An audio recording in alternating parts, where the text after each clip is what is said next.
1910 ya, jadi patokannya 1859 itu kerajaan Banjar dihapuskan oleh Belanda, dianggap sudah kalah perang.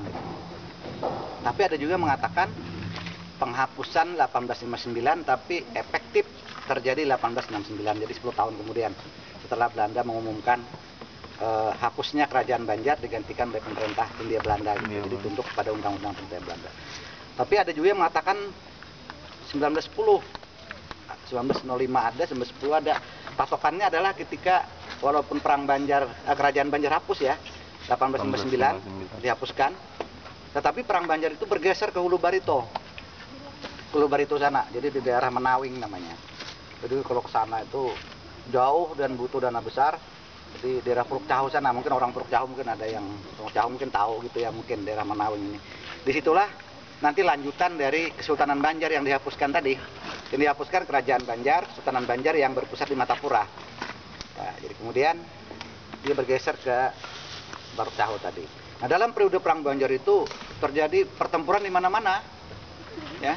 Jadi ada yang terjadi di Tabaniau, ada yang terjadi di Sabuhur, ada yang terjadi di daerah Tundakan, ada yang terjadi di daerah Amuntai dan sebagainya ya, banyak. Nah, selama dalam periode dari 1859 tadi sampai dengan 1869.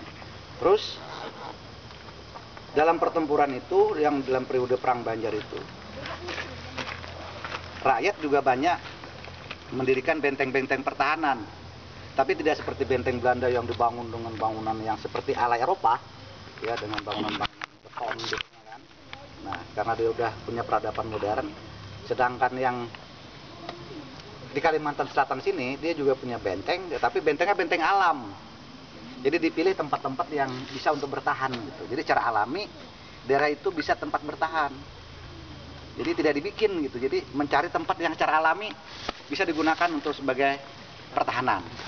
Nah, jadi dengan kata benteng itu tidak bisa kita samakan dengan benteng seperti yang di dalam pengertian orang Eropa gitu. Apalagi kalau nonton-nonton film barat gitu kan, ada benteng kayak kastil begitu. Nah, di sini ini bentengnya benteng alam. Contoh seperti ini misalnya. Ini bangunan ini kan enggak, ini cuman apa ya, tanda peringatan aja gitu. Cuman monumen aja. Jadi dia terbuat benteng itu, jadi ini ya seperti ini luasnya, kurang lebih seperti ini udah longsor ya. Jadi ini lebih luas lagi sebetulnya dan lebih tinggi, ini udah longsor. Karena udah puluhan tahun ya, berapa abad ini longsor. Dulu ini tinggi nih.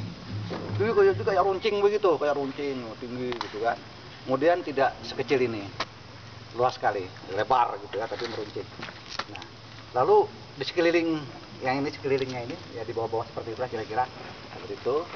Dikelilingi oleh beberapa lapis kayu sebagai dinding kayu. Jadi kalau orang Eropa itu bentengnya kan dari bata ya, kuat-kuat. Di sini kayu aja. Jadi kayunya itu dari kayu, orang sini menyebut, orang kampung namanya kayu madang. Biasanya dipakai untuk bikin rumah biasanya. Jadi ini banyak seperti di dalam ini banyak sekeliling ini kayu-kayu madang. Nah, jadi dari kayu madang itulah, makanya dari madang itu, dari kata kayu madang itu dinamakan desa Madang namanya kan, karena di sini banyak kayu madang.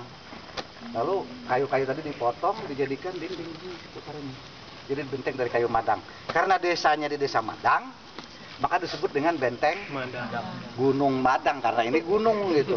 Jadi Gunung Madang kayak gitu toh. Iya, Pak.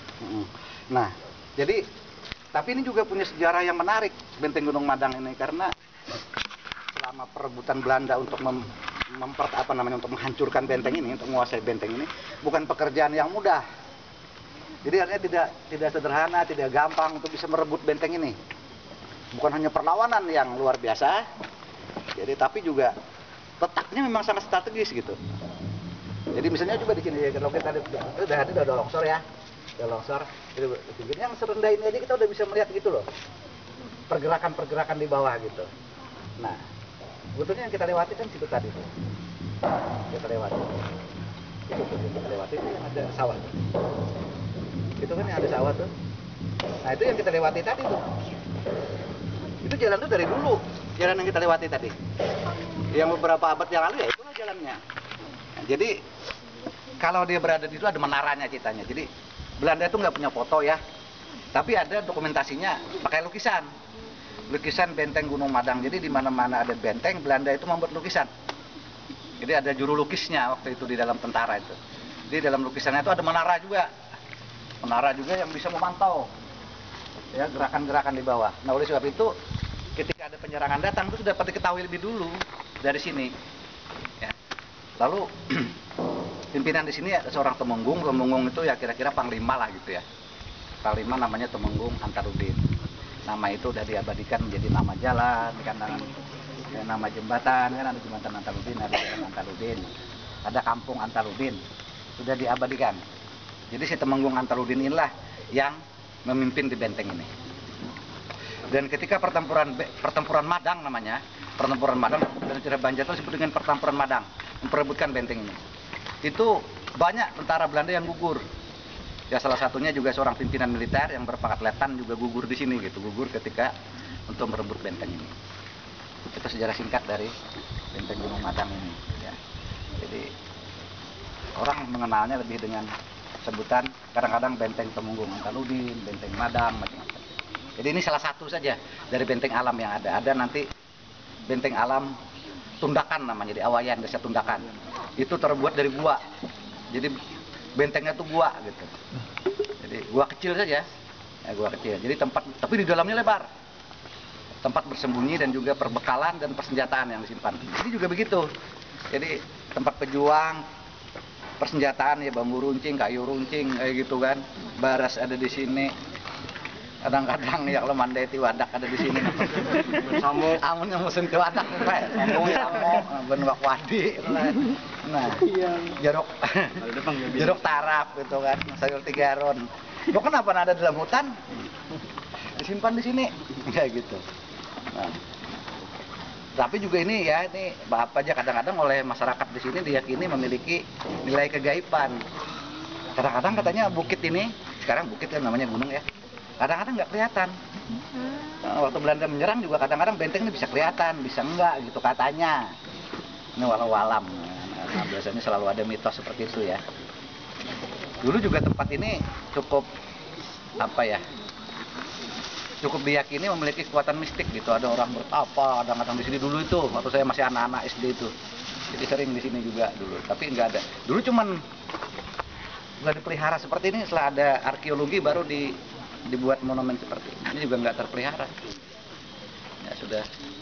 Ya sudah apa namanya, tempat ini sudah. Kalau ini nggak ada hubungannya ya. Kalau Pak ini tuh bakas meriam kan ngapa ada dan. Kalau misalnya anak lakas belaki kau aja dikotes ini dibuat dalam kantong gitu kan. Belaki beton pasti kan. Kalau Oke, itu pengantar ya. Nah, silakan kalau ada yang bertakon. Gambarannya jangan kan tentara Belanda, kita aja menaikin itu sudah ramah rampio. Ya kalau lah membawa sinapang, membawa ransel, membawa sepatu, membawa karnat di pinggang ya Allah. No, hanya begitu pulang dalam keadaan stres kalau. Ya kan tentara itu kalau ada menembak ya ditimbak gitu kan. Kita ini ditimbak ada apa ada yang dibawa sudah bilang 2 kali bumbunan lebih enak kejar naik. Nah sudah longsor apalagi belum longsor. Bakar raut Belanda naik bayar sini bakar raut. Tadi kan ada ya, tadi lapangan tadi ya. Nah di situ dulu Belanda menempatkan merem-merem tembak untuk menggempur benteng ini. Makanya sekarang aja kok kurang. Kalau dulu masih banyak ditemukan kayak armat Belanda yang tidak aktif lagi gitu. Kemudian ada selongsong peluru. Dan di sini ada hitungan lagi nang paget tangan, paget betis. Ya kadang-kadang main kan 8 bola tuh. Main bola di situ ada pindah bulat-bulat kayak ini nah, ujungnya kan di sepakinya. Nah, sepakinya. Dom, jam meladong. Nah, sabar. Beresin. Aduh, jar. Langsung terjelupuk nah, ya. Paget betisidin sebelah kan. Banyak sini. Ada nang tangannya potong, untuk kurek, dom ya sebelah. Hari tinggal dulu mata ya. Banyak. Ada nang talinga rambut sebelah gitu. Udah kayak mengaki kuda talinga berapa halal. Ya, banyak dulu di sini di Madang ini. Ya. Sekarang lapangan itu digunakan oleh tentara untuk latihan menembak, latihan perang sekitar ini. Latihan perang sekitar ini nih. Di situ ada dinding dinding bukitnya, jadi kalau latihan nembak itu tertahan di bukit itu. Jadi banyak lapangan tembak tadi. Makanya di situ kadang-kadang anak-anak jarang bermain di situ dulu karena banyak ditemukan ya bahan-bahan tempur itu yang tidak aktif. Banyak itu selongsong peluru tadi kan. Kadang-kadang pelurunya pistol. Ada dibuatnya kahidong itu meladum itu kan. Meladum. Meladum peluru tadi. Lalu tambus mulai sini sampai ke gusi.